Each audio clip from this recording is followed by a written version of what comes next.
सरकार चल रही है। आप देख रहे हैं, यही नहीं जितने भी उपचुनाव हुए, अभी आप जिला पंचायत का चुनाव देखा होगा आपने, तो इसमें सरकार पूरी तरह तानाशाही पे उतरी हुई है। लोकतंत्र पूरा सरकारी मशीनरियों से चलाया जा रहा है।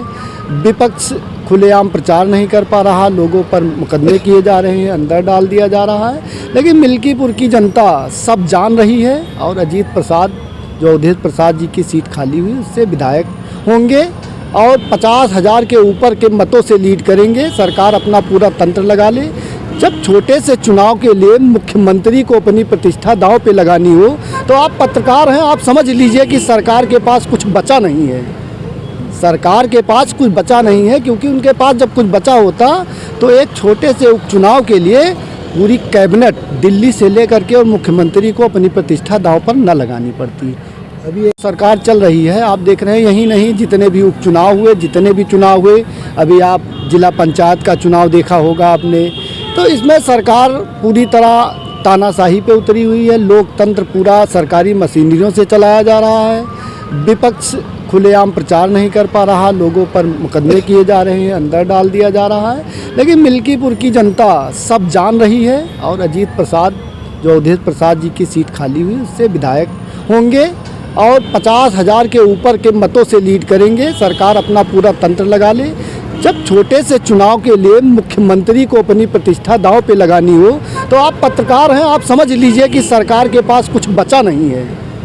सरकार के पास कुछ बचा नहीं है, क्योंकि उनके पास जब कुछ बचा होता तो एक छोटे से उपचुनाव के लिए पूरी कैबिनेट दिल्ली से लेकर के और मुख्यमंत्री को अपनी प्रतिष्ठा दांव पर न लगानी पड़ती। अभी भारतीय जनता पार्टी कह रही सड़कों का जाल, फैजाबाद में कोई नई सड़क का निर्माण हुआ है? आप बताइए। जो भी सड़कें हैं पुरानी सड़कें हैं, उनके सौंदर्यीकरण के काम में जो भी उन्होंने काम किया, उसमें भी आप देखिए कि जल्दीबाजी में काम हुए, कमीशन खोरी चली है। अभी आप देख लीजिए, बस स्टैंड के पास रामपथ नया बना हुआ है और बड़े बड़े होल हो गए हैं।